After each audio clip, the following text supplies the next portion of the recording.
اعوذ باللہ من الشیطان الرجیم بسم اللہ الرحمن الرحیم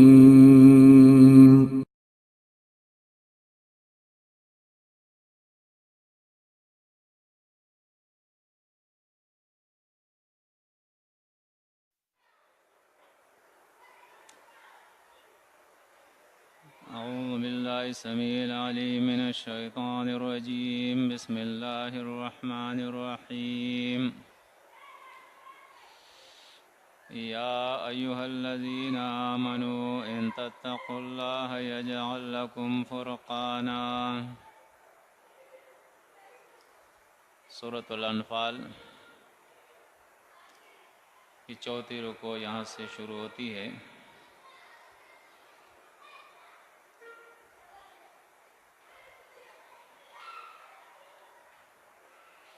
ان آیات کے اندر ایک مجاہد اور مبلغ ایک مومن کے صفات بیان کیے جا رہے ہیں۔ یا ایھا الذین آمنوا، اے ایمان والو، ان تتقوا اللہ، اگر تم اللہ کا تقوی اختیار کرو،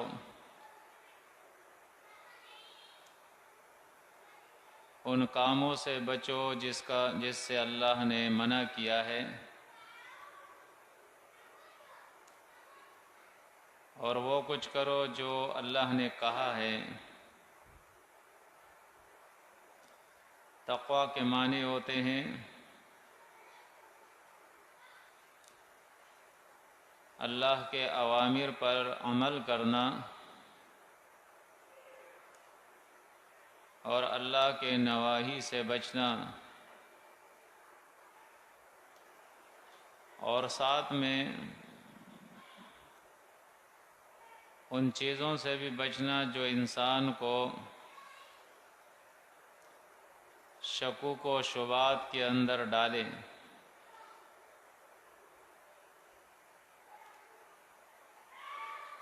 تو یہ تقوی ہے، اور جس کے اندر یہ تقوی پیدا ہو جائے، یجعل لکم فرقانا، پیدا کر دے گا اللہ تمہارے لیے فرقان۔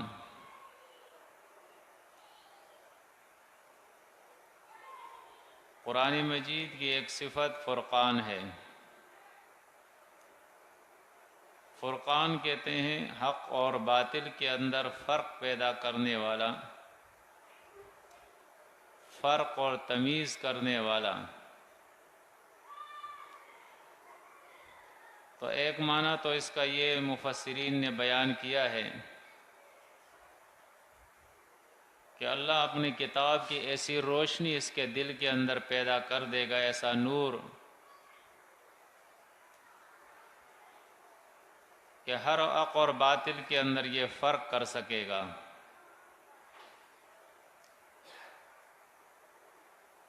اور دوسرا معنی اس کا یہ ہے کہ دنیا کے اندر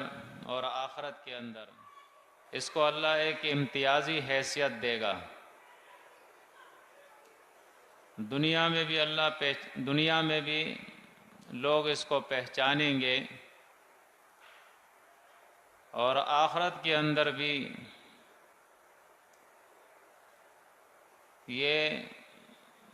مومن جو ہے مجرموں سے الگ ہوگا، اپنی امتیازی حیثیت میں ہوگا۔ وَيُكَفِّرْ عَنْكُمْ، یہاں تقوی کے جو فائدے ہیں وہ اللہ بیان کر رہا ہے۔ پہلا فائدہ اللہ فرقان دے گا، دوسرا وَيُكَفِّرْ عَنْكُمْ سَيِّئَاتِكُمْ، اور دور کر دے گا تم سے برائیاں تمہاری۔ تمہاری زندگی میں جو جو برائی ہوگی وہ سب کے سب تم سے دور ہو جائے گی. اور سیئات مصیبتوں کو بھی کہتے ہیں. اللہ تمہاری مصیبتوں کو، تکالیف کو تم سے دور کر دے گا اگر تم تقوی کی زندگی اختیار کرو گے. اور تیسرا فائدہ یہ ہوگا وَيَغْفِرْ لَكُمْ، اللہ تمہارے گناہوں کو تمہارے لیے معاف کر دے گا. جو گناہ پہلے ہو چکے ہیں اس کی اللہ مغفرت فرما دے گا، بخشش فرما دے گا. واللہ ذو الفضل العظیم، اور اللہ بڑا فضل والا ہے. یعنی یہ سب کچھ وہ جو کرے گا وہ اللہ کا فضل ہوگا. اس کے بعد اللہ رب العزت اس کی ایک مثال بیان کرتے ہیں کہ اللہ کے نبی محمد عربی صلی اللہ علیہ وسلم نے جب تقوی اختیار کیا تو اللہ کی مہربانیاں پھر اس طرح سے اس پر ہوئی. وَإِذْ يَمْكُرُ بِكَ الَّذِينَ كَفَرُوا، اور یاد کرنے کے قابل ہے وہ واقعہ جب یمکر بکا تدبیر کر رہے تھے آپ کے خلاف اے نبی کریم صلی اللہ علیہ وسلم. یہ ہجرت سے پہلے کا واقعہ ہے، مکی دور کا آخری دور ہے کہ دار الندوہ کے اندر مشرکین مکہ نے اپنا اجلاس بلوایا اور سرداران قریش اور جتنے قبیلے تھے وہ سب کے سب اس کے اندر شریک تھے. نبی کریم صلی اللہ علیہ وسلم کے خلاف جرگہ کر رہے تھے، میٹنگ کر رہے تھے. اللہ اس واقعے کو بیان کرتا ہے کہ وہ وقت یاد کرو جب خفیہ چال چل رہے تھے. مکر کہتے ہیں خفیہ چال کو، خفیہ تدبیر کو. اے نبی آپ کے بارے میں وہ لوگ کفرو جنہوں نے کفر کیا کافر ہے، اور وہ یہ چال تھی لیثبتوک کہ آپ کو قید کر دے، او یقتلوک یا آپ کو قتل کر دے، او یخرجوک یا آپ کو جلا وطن کر دے، اپنے ملک سے آپ کو نکال دے. یہ تین باتیں ان کی زیر غور تھیں. اس میں سے قید اور جلا وطنی کو انہوں نے رد کیا اور اس پر فیصلہ کیا کہ ہر خاندان اور قبیلے میں سے ایک فرد جو ہے وہ ہم چن لیں گے، اور یہ سب کے سب مل کر اللہ کے نبی پر محمد صلی اللہ علیہ وسلم پر حملہ کریں گے اور اسے قتل کر دیں گے. تو اس کا خاندان کس کس سے بدلہ لے گا اور لڑے گا؟ یہ ایک بلوا کیس ہوگا. نبی کریم صلی اللہ علیہ وسلم کو وحی کے ذریعے اللہ نے بتا دیا کہ یہاں سے نکل جاؤ، ہجرت کرو،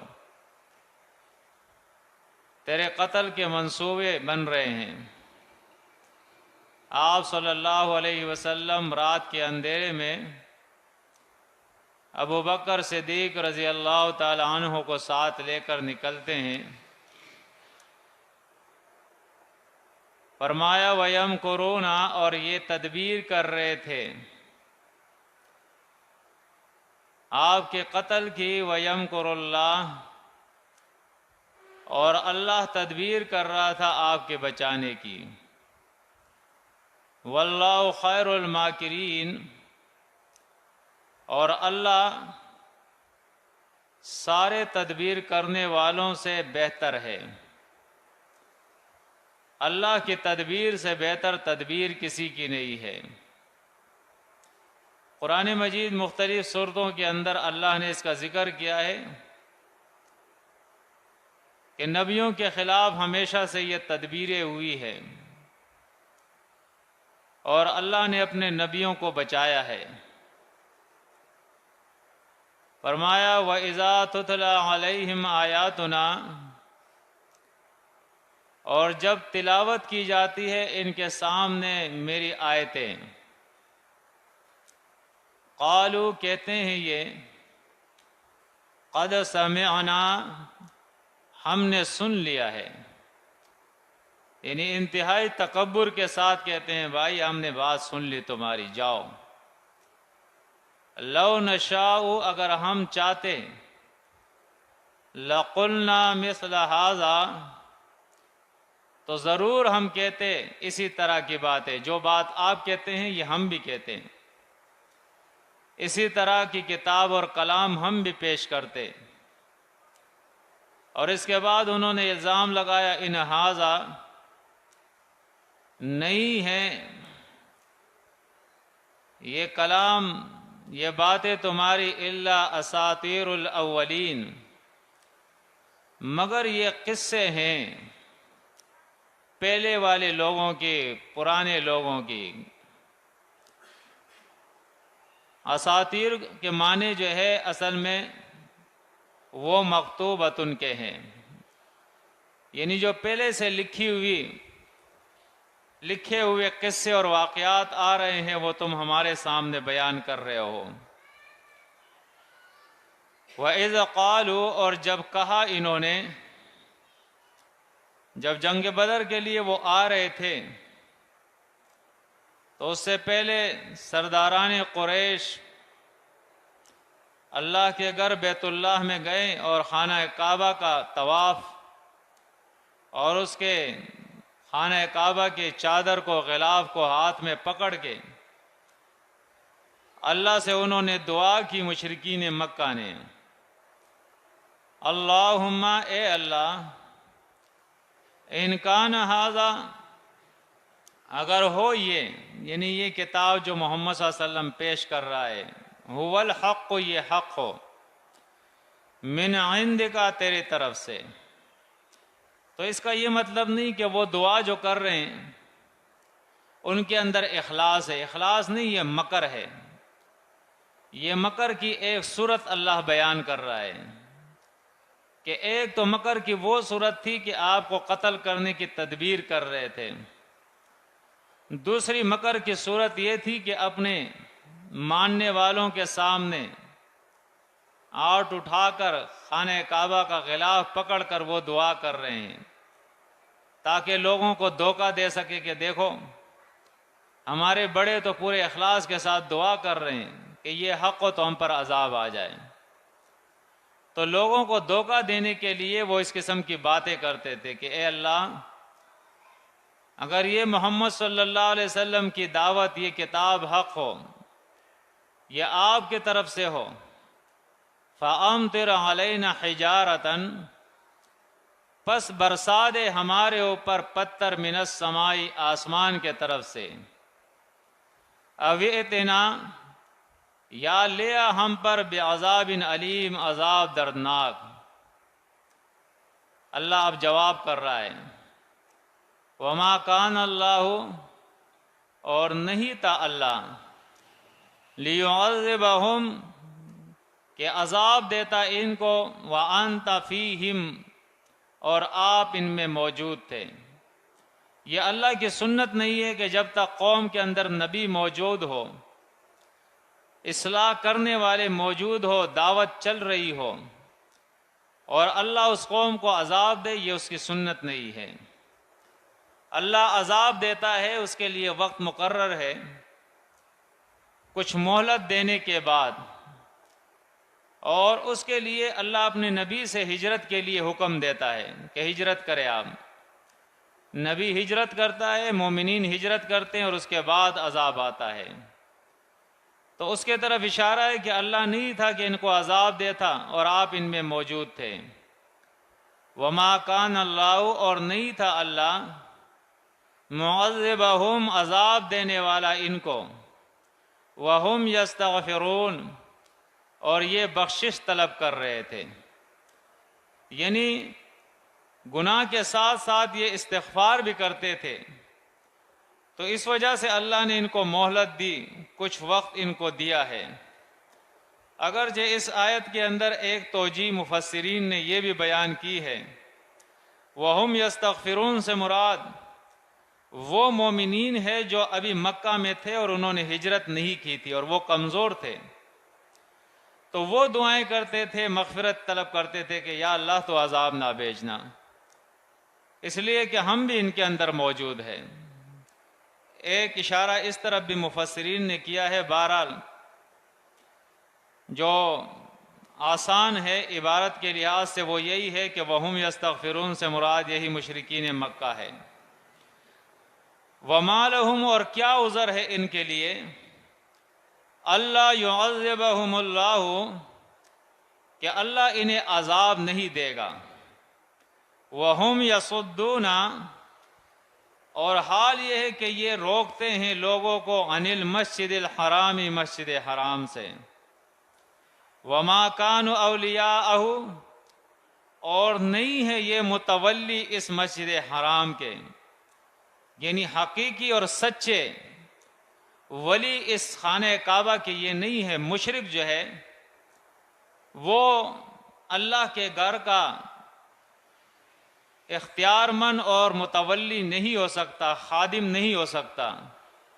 اس لیے کہ اللہ کی کتاب نے منع کیا ہے ما کان للمشرکین ان یعمروا مساجد اللہ، مشرک مساجد نہیں بنا سکتا۔ اور اسی طرح سورہ توبہ میں پھر آئے گا کہ 90 سال اللہ نے مشرکین کو، ہجرت کے 90 سال، 9 سال کے بعد اللہ نے مشرکین مکہ کو منع کر دیا کہ اب یہ مسجد حرام کے قریب بھی نہ آئے۔ ان اولیاءہ الا المتقون نہیں ہے متولی اس خانہ کعبہ کے مگر متقی لوگ، جو شرک اور گناہوں سے بچتے ہیں، ایسے لوگ اس کے حقیقی اور سچے متولی ہے۔ اور دوسرا معنی اس کا یہ ہے کہ ہو کی ضمیر جو ہے وہ اللہ کے طرف راجع ہے،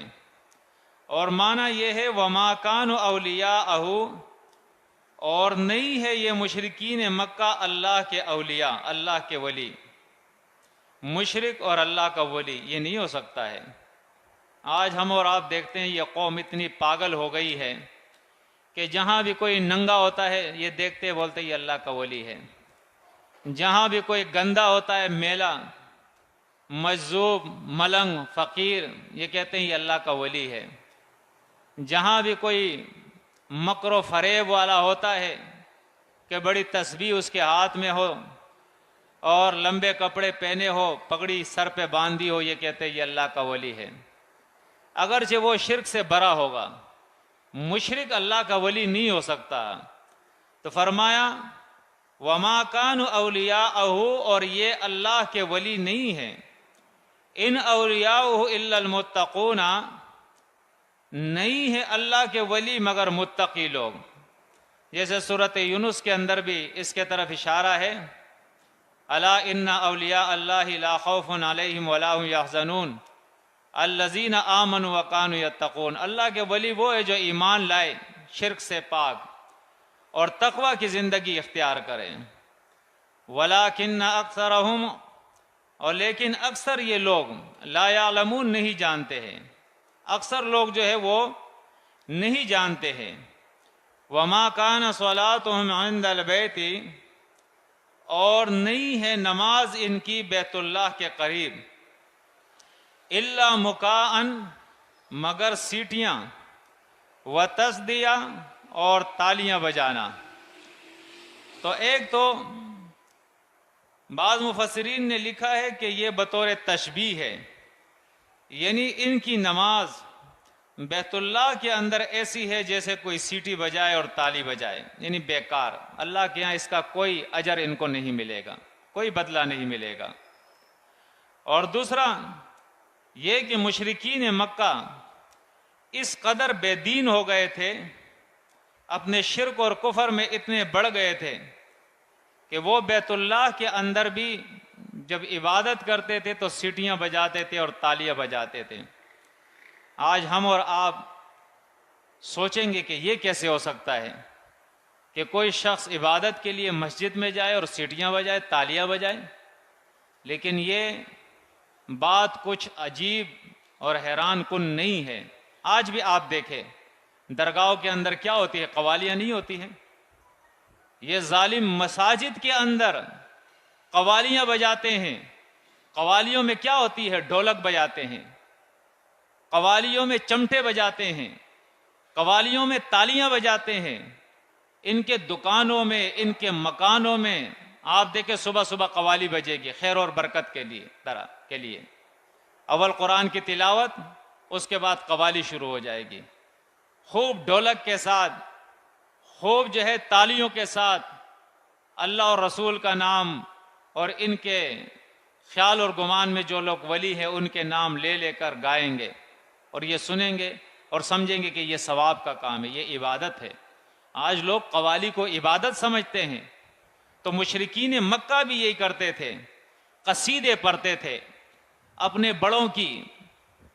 ولیوں اور نبیوں کے نام لے لے کر اسی طرح وہ بھی قوالیاں گاتے تھے، یہاں تک کہ خانہ کعبہ کے اندر، مزاروں کے اندر، اپنی مجلسوں کے اندر فرمایا فذوقوا العذاب، پس چکھو عذاب بما کنتم تکفرون، اس لیے کہ تم کفر کرتے تھے، اپنے کفر کے سبب عذاب کا مزہ چکھو۔ ان الذین، بے شک وہ لوگ، کفروا، جنہوں نے کفر کیا ہے، کافر ہے، ينفقون اموالہم، خرچ کرتے ہیں اپنے مالوں کو، لیصدوا عن سبیل اللہ، لام جو ہے یہ علت کے لیے ہے، یعنی اس وجہ سے کہ یہ لوگوں کو روکے، منع کرے اللہ کے دین سے، اللہ کے راہ سے، اللہ کی کتاب سے۔ آج بھی آپ دیکھیں کتنی جماعتیں ایسی ہیں کہ ان کے افراد وہ مال خرچ کرتے ہیں حق کی دعوت کو روکنے کے لیے، قرآن کے درس کو بند کرنے کے لیے، توحید کی دعوت کو ختم کرنے کے لیے، سنت کی دعوت کو ختم کرنے کے لیے، حق کی دعوت کو دبانے کے لیے۔ فرمایا فَسَيُنْفِقُونَهَا، پس عنقریب یہ خرچ کریں گے اس مال کو، ثُمَّ تَكُونُ عَلَيْهِمْ حَسْرَةً، پھر یہی مال خرچ کرنا ہو جائے گا ان کے اوپر افسوس، یہ پھر پچھتاوا کریں گے، افسوس کریں گے کہ کیا کیا ہے ہم نے۔ ثُمَّ يُغْلَبُونَ، پھر یہ کمزور کر دیے جائیں گے، جب اللہ کے بارگاہ میں یہ ننگے کھڑے ہوں گے، پھر ان کو پتہ لگے گا کہ کیا حق تھا اور کیا باطل، اور کیا کچھ کر کے یہ آئے ہیں۔ وَالَّذِينَ كَفَرُوا، اور وہ لوگ جنہوں نے کفر کیا ہے، اللہ کی یکتائی کا انکار کیا، اللہ کی کتاب کا انکار کیا، اِلَى جَهَنَّمَ يُحْشَرُونَ، جہنم کے طرف ان کو جمع کر دیا جائے گا۔ لِيَمِيزَ اللَّهُ الْخَبِيثَ، اس لیے کہ اللہ الگ کر دے پلید کو، ناپاک کو، من الطیب، پاک سے۔ اور یہ دو طریقوں سے ہے، ایک دنیا کے اندر ہے اور ایک آخرت کے اندر ہے۔ آخرت کے اندر جس طرح قرآن مجید کے اندر سورۃ یاسین کے اندر آتا ہے وَامْتَازُوا الْيَوْمَ أَيُّهَا الْمُجْرِمُونَ، اور اسی طرح سورہ یونس کے اندر بھی آتا ہے فَزَيَّلْنَا بَيْنَهُمْ، اللہ مومنوں اور کافروں کے درمیان،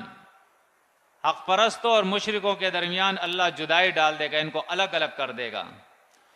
اور دنیا کے اندر بھی ہے، جس طرح سورۃ آل عمران کے اندر ہے ما کان اللہ لیذر المؤمنین علی ما انتم علیہ حتی یمیز الخبیث من الطیب، اور نہیں ہے اللہ یہ کہ تمہیں چھوڑ دے اس حال پہ کہ جس حال پر، علی ما انتم، جس حال پر تم ہو، یہاں تک کہ اللہ رب العزت پلید کو، ناپاک کو پاک سے الگ کرے گا۔ یہ اللہ کا قانون ہے۔ آج ہم دیکھیں توحید کے ہر مسئلے کو ہم سمجھ گئے ہیں، لیکن اس کے باوجود ہمارے اندر انقلاب نہیں آتا ہے، تبدیلی نہیں آتی ہے۔ اس کی وجہ کیا ہے؟ اس کی وجہ یہ ہے کہ ہم پورے اسلام کے اندر داخل نہیں ہوتے ہیں۔ جس طرح قرآن ہمیں کہتا ہے یا ایھا الذین آمنوا ادخلوا فی السلم کافۃ ولا تتبعوا خطوات الشیطان، پورے اسلام میں داخل ہو جاؤ، شیطان کے قدموں کی پیروی مت کرو۔ ہم اپنے تمام معاملات کو قرآن اور سنت کے مطابق بنائیں، اپنی پوری زندگی کو قرآن کے سانچے میں ڈال دیں، تب ہمیں وہ فرقان ملے گا،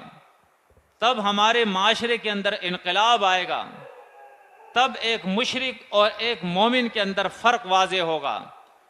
تب ایک بدعتی اور ایک سنت پہ عمل کرنے والے کے اندر فرق پیدا ہوگا، تب معاشرے کے اندر حق اور باطل جو ہے وہ الگ الگ ہوں گے۔ آج ہم میں سے کتنے ایسے ہیں جو ایمان کی بات سمجھنے کے بعد بھی ہم جب شادی کرتے ہیں تو اپنے لڑکے کے لیے جو دلہن لاتے ہیں وہ مشرکہ ہوتی ہے، ہم جب شادی کرتے ہیں اور اپنی بیٹی بیاہ کرتے ہیں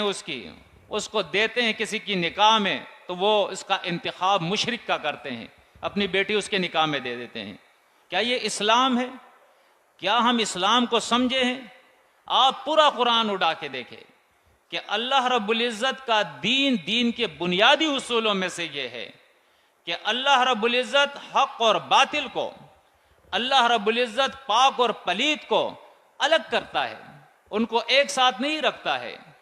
اس لیے قرآن مجید نے بار بار اس مسئلے کو بیان کیا ہے، وَلَا تَتَّخِذُوا الْيَهُودَ وَالنَّصَارَى أَوْلِيَاءَ، کہ یہود و نصارہ کو ولی مت بناؤ۔ آج لوگوں نے ایک سورۃ المائدہ کی ایک آیت سے یہ استدلال کیا ہے کہ جی اہل کتاب سے نکاح ہو سکتا ہے۔ ارے بھائی، قرآن میں تضاد نہیں ہے، قرآن کہتا ہے وَحُرِّمَ ذَلِكَ عَلَى الْمُؤْمِنِينَ، دو چیزیں جس کے اندر موجود ہو، ایک یہ کہ وہ بدکار ہو، زانی ہو، دوسرا یہ کہ وہ مشرک ہو، اس کے اندر شرک ہو، تو آپ اگر مومن ہے تو آپ پر ان کے ساتھ رشتہ اللہ نے حرام کر دیا ہے، چاہے وہ اہل کتاب ہو یا غیر اہل کتاب ہو، چاہے وہ اس امت سے ہو یا کسی اور امت سے ہو، اگر اس کے عقیدے میں شرک ہے یا وہ زانی ہے، مرد ہے یا عورت ہے، اللہ فرماتا ہے مومنوں پر ہم نے اس کے ساتھ رشتہ نکاح یہ حرام کر دیا ہے۔ سورۃ البقرہ دیکھے، اللہ بیان فرماتا ہے وَلَا تَنْكِحُوا الْمُشْرِكَاتِ حَتَّى يُؤْمِنْ، اور کسی مشرک عورت کو نکاح میں نہ لاؤ جب تک وہ ایمان نہ لے آئے، یہ قرآن کا فیصلہ ہے۔ وَلَا تُنْكِحُوا الْمُشْرِكِينَ حَتَّى يُؤْمِنُوا، اور نہ کسی مشرک کو نکاح میں اپنی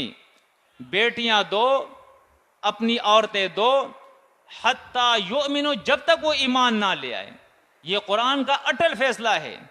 کہ جس لڑکے کو تم اپنی بیٹی دیتے ہو وہ معاہد ہونا چاہیے، مشرک نہیں ہونا چاہیے۔ اگر آپ نے مشرک کو دیا تو آپ مجرم ہیں، آپ نے اللہ کے دین سے بغاوت کی ہے۔ اسی طرح آپ نے اپنے بیٹے کے لیے اگر کسی مشرکہ کا انتخاب کیا،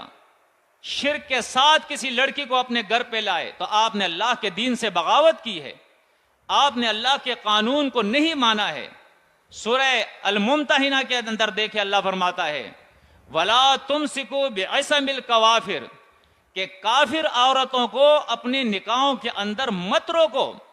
اگر آپ کے نکاح میں پہلے سے ایک مشرک عورت ہے، آپ اسے دعوت دیں، اصلاح کی کوشش کریں، دعوت قبول کرتی ہے ٹھیک ہے، نہیں کرتی ہے حجت تمام ہو جاتی ہے، چلو بھائی تمہارا یہ راستہ میرا یہ راستہ۔ مشرک عورت کو آپ نکاح میں نہیں رکھ سکتے ہیں، قرآن منع کرتا ہے، اللہ فرماتا ہے میں تمہیں جانچوں گا یہاں تک کہ میں دیکھ لوں۔ وَلَمْ يَتَّخِذْ مِن دُونِ اللَّهِ وَلَا رَسُولِهِ وَلَا الْمُؤْمِنِينَ وَلِيجًا، اللہ، رسول اور مومنوں کے علاوہ دلی دوستی تم کسی اور سے نہیں کر سکتے ہو۔ وَلَا تَتَّخِذُوا بِطَانَةً مِن دُونِهِ، آپ اپنا رازدار مومنوں کے علاوہ کسی اور کو نہیں بنا سکتے ہو۔ یہ کیسا ایمان ہے کہ ایک مشرکہ کو آپ لائے اور وہ آپ کے لیے بچے جنے، اور کل وہ مشرکہ آپ کے بچوں کی تربیت کرے؟ یہ کس طرح ہو سکتا ہے؟ آپ اور اس کے راستے، آپ کا اس کا نظریہ، آپ کا اور اس کا عقیدہ، آپ اور اس کے اعمال، آپ کا اور اس کا دین، ہر چیز بدل ہے۔ تو اس چیز پر ہمیں سنجیدگی سے سوچنا چاہیے، یہ اصولی باتوں میں سے ہے۔ جب تک آپ ایک مشرک اور مومن کے اندر فرق نہیں کرو گے، اس وقت تک آپ کی زندگی کے اندر انقلاب نہیں آ سکتا ہے۔ تو اللہ بیان فرماتا ہے لیمیز اللہ الخبیث من الطیب، یہ اس لیے کہ اللہ پلید کو پاک سے الگ کر دے، وَيَجْعَلَ الْخَبِيثَ بَعْضَهُ عَلَى بَعْضٍ، اور پلید کو بعض کو بعض کے اوپر اللہ رب العزت جو ہے ٹھہراتا ہے، فَيَرْكُمَهُ، پس اللہ رب العزت ایک کے بعد دوسرے کو اس طرح سے ڈھیر کرتا ہے، جمیعاً سب کو، یعنی ان خبیثوں کو اس دنیا کے اندر بھی جتنی بھی گندے پارٹیاں ہیں، مشرکوں کی پارٹیاں ہیں، مومنوں سے اللہ نے کہا، اپنے نبی سے اللہ نے کہا ہے وَلَا تَكُونُوا مِنَ الْمُشْرِكِينَ، مشرکوں میں سے تم نہ ہونا، ان مشرکوں کو الگ، سب کو الگ کر دے گا، مومن الگ ہو جائیں گے، اور آخرت میں اللہ جو ہے ان مشرکوں کو سب کو، جنہوں نے شرک کیا ہے اور جنہوں نے مشرکوں کے طرف میلان کیا ہے، ان کے ساتھ رشتے کیے ہیں، ان کے ساتھ جو ہے تعلقات رکھے ہیں، ان کو بھی اپنے طرح مومن سمجھا ہے۔ آج یہ کہتے ہیں جی وہ مشرکین مکہ جو تھے وہ تو الگ تھے، یہ تو کلمہ پڑھتے ہیں، ارے وہ بھی کلمہ پڑھتے تھے لا الہ الا اللہ، وہ بھی نمازیں پڑھتے تھے، وہ بھی داڑیاں رکھتے تھے، وہ بھی تہجد پڑھتے تھے، وہ بھی خانہ کعبہ کا طواف کرتے تھے، وہ بھی روزے رکھتے تھے، وہ بھی تہجد پڑھتے تھے، وہ بھی ابراہیم علیہ السلام کے ماننے والے تھے، وہ بھی اللہ کو مانتے تھے، شرک کرتے تھے، شرک۔ اللہ نبیوں سے کہتا ہے وَلَوْ أَشْرَكُوا لَحَبِطَ عَنْهُمْ مَا كَانُوا يَعْمَلُونَ، بالفرض محال ان نبیوں نے بھی شرک کیا ہوتا تو ان کے اعمال میں برباد کر دیتا۔ آج آپ کہتے ہیں کہ وہ کلمہ پڑھ رہا ہے، مشرک کہتے ہیں اسی کو، وَمَا يُؤْمِنُ أَكْثَرُهُمْ بِاللَّهِ إِلَّا وَهُمْ مُشْرِكُونَ، جو کلمہ پڑھنے کے بعد شرک کرے یہ ہے مشرک، کلمہ نہ پڑھے تو وہ تو کافر ہے، کلمہ پڑھ کے جو شرک کرتا ہے وہ مشرک ہے، اس کے اندر، اس کے عقیدے کے اندر، اس کے اعمال کے اندر شرک کا کوئی بھی قسم ذرہ بر اگر ہے وہ مشرک ہے۔ مشرک کو مشرک سمجھنا پڑے گا، مشرک کے ساتھ مشرک کا رویہ اختیار کرنا ہوگا،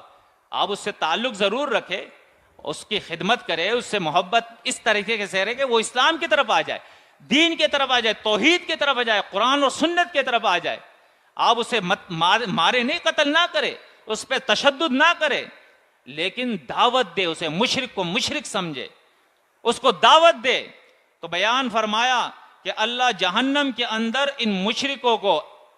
ایک کے بعد دوسرے کو رکھ کے اس طرح ڈھیر کر دے گا، جمیعاً سب کو، فَيَجْعَلُهُ فِي جَهَنَّمْ، پھر اللہ ان کو ڈال دے گا، جھونک دے گا جہنم کے اندر، اولئک ھم الخاسرون، اور یہی لوگ ہیں اصل میں خسارہ پانے والے، پورا نقصان اٹھانے والے، دیوالیہ لوگ یہی لوگ ہیں۔